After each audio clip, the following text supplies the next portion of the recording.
Hello and welcome to Spice of Life Showtime's face-to-face segment. I'm Satish Rai, and today we are once again discussing Girmit Divas 2014, which is being organized to be held in Liverpool in May 17th, and also across the Fiji Indian diaspora.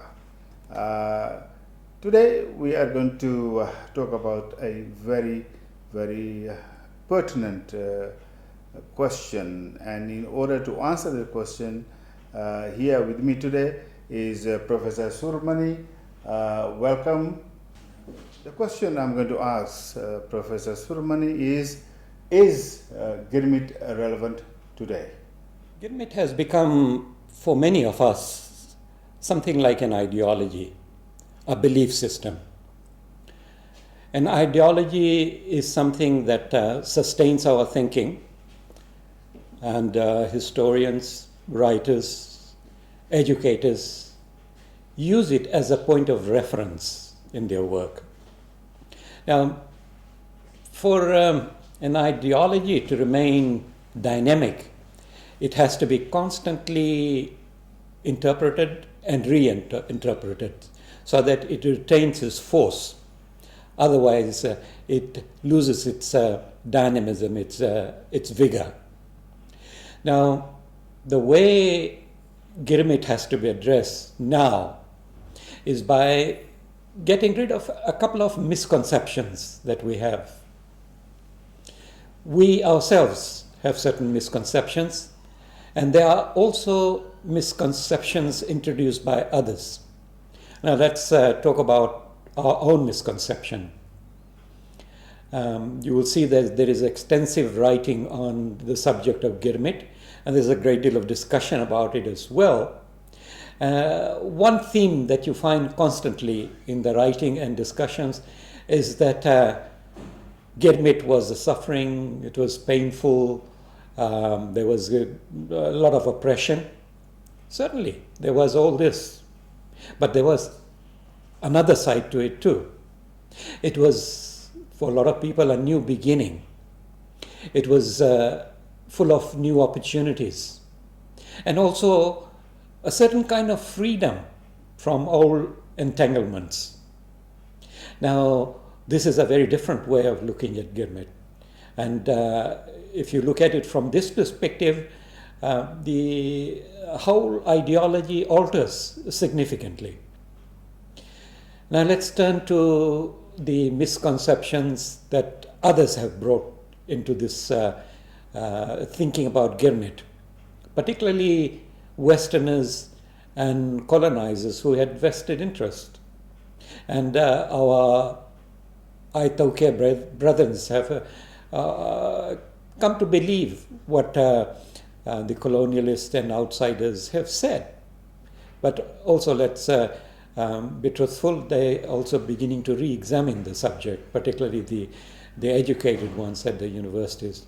And this misconception is that all Girmitians were paupers, and they came from a very impoverished land.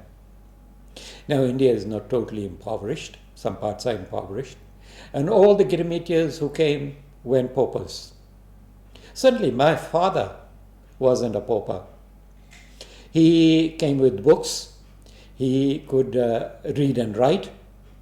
And that is why his son, in the very next generation, could become a professor at a university, and he could write books. Now, many people believe this is remarkable for any immigrant community. Now, without that kind of background, it would not have been possible for a lot of our people to achieve what they have achieved educationally, because the background was strong and forceful. Now, when you look at a recently published book by Pratap Chand Sharma, you get a very different picture of Girmitians.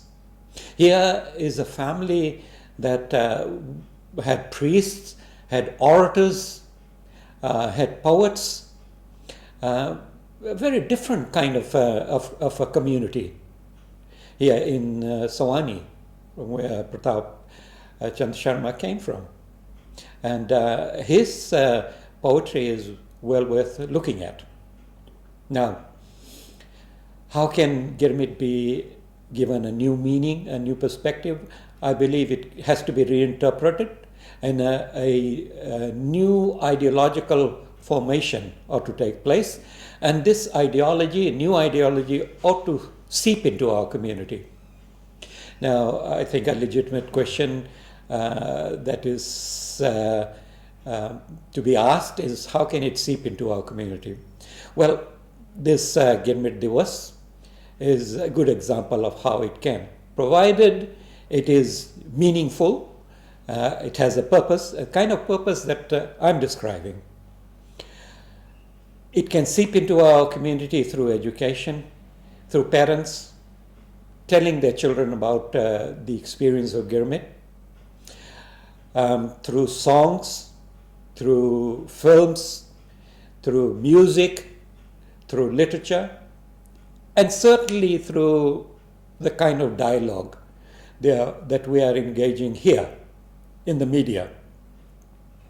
Let's begin first with the Girmit Divas. Let's make it purposeful and make it a great success.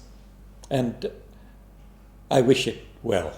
Thank you for that insightful and very important issue you have raised. And it is now for us all here and across the Fiji Indian diaspora and Fijian diaspora to contemplate about it and address it collectively.